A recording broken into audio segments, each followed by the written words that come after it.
Hello viewers, আসসালামু আলাইকুম। আশা করি আপনারা সবাই অনেক ভালো আছেন। আজকে খুবই গুরুত্বপূর্ণ একটি ভিডিও নিয়ে হাজির হলাম।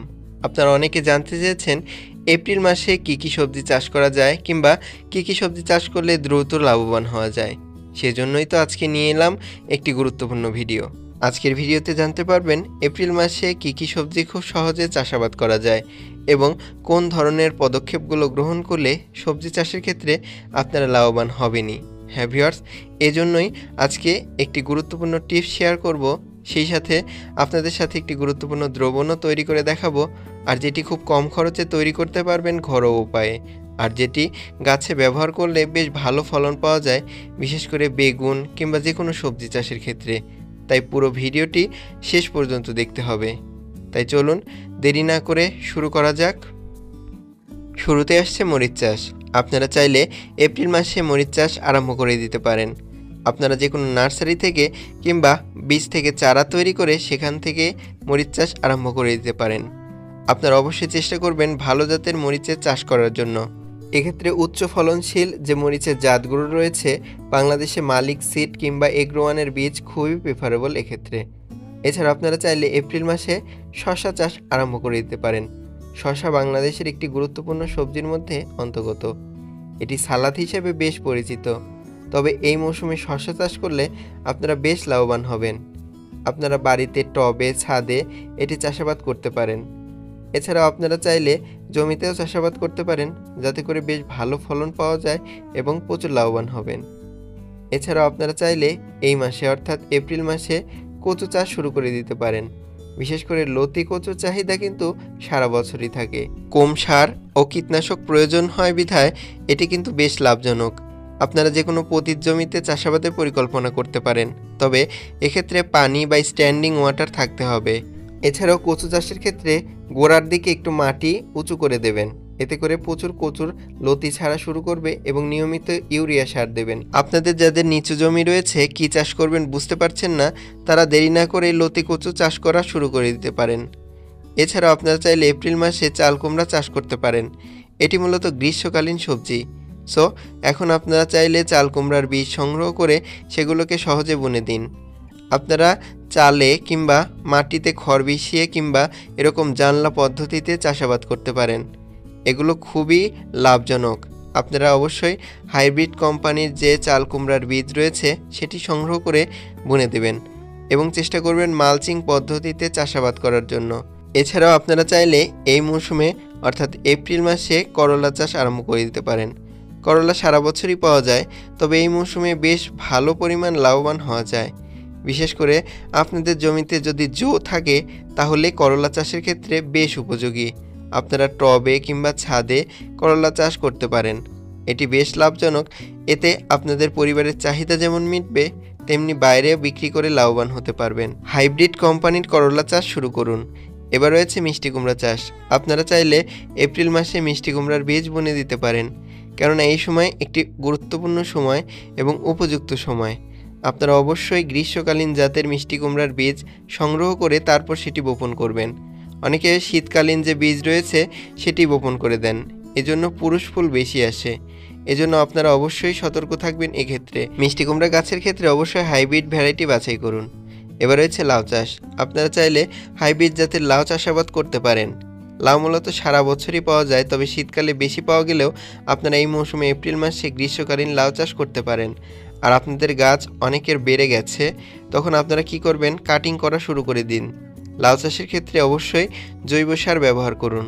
দেখবেন দীর্ঘদিন ধরে সেই লাউ গাছ থেকে লাউ খেতে পারবেন। এছাড়াও আপনারা চাইলে ওল কচু চাষাবাদ করতে পারেন।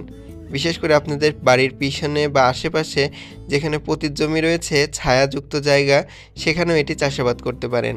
এজন্য অবশ্যই আপনাকে ভালো কর্ম বাছাই করতে হবে এবং একটু জমি আলগা করে দিয়ে সেখানে এগুলোকে বুনে দিতে হবে, এতে ভালো ফলন পাবেন। এছাড়াও আপনারা চাইলে এই মৌসুমে ঢেঁড়স চাষ করতে পারেন। এই মৌসুম একটি উপযুক্ত সময়। আপনারা জমিটা সুন্দর করে একটু আলগা করে নিয়ে সেখানে এরকম করে কিছু দূরে দূরে ঢেঁড়সের বীজগুলো ফেলে দিন। দেখবেন কিছুদিনের মধ্যেই এই বীজগুলো সুন্দর অঙ্কুরিত হচ্ছে। আর ঢেঁড়সের অবশ্যই হাইব্রিড জাত বাছাই করুন। দেখতে পাচ্ছেন সবগুলো বীজ অঙ্কুরিত হয়েছে। ঢেঁড়স চাষের ক্ষেত্রে আগে ভিজিয়ে রাখুন বীজটি 24 ঘন্টার জন্য। এছাড়াও এপ্রিল মাসে আপনারা পটল চাষ করতে পারেন। ভালো শিকড় সংগ্রহ করুন যে কোনো নার্সারি থেকে। এবং পটল চাষের ক্ষেত্রে একটি গুরুত্বপূর্ণ বিষয়, সেটি হলো এরকম হ্যান্ড পলিনেশন করে দেবেন। এতে করে দেখতে পাবেন প্রচুর পরিমাণে পটল টিকে গেছে বা লাল হয়ে নষ্ট হয়ে যাবে না। এর পাশাপাশি আপনারা চাইলে কিছু পিজিআর গাছে স্প্রে করে দিতে পারেন, যাতে করে প্রচুর পরিমাণে ফলন হয়। এছাড়াও আপনারা চাইলে টমেটো চাষ করতে পারেন, গ্রীষ্মকালীন টমেটো।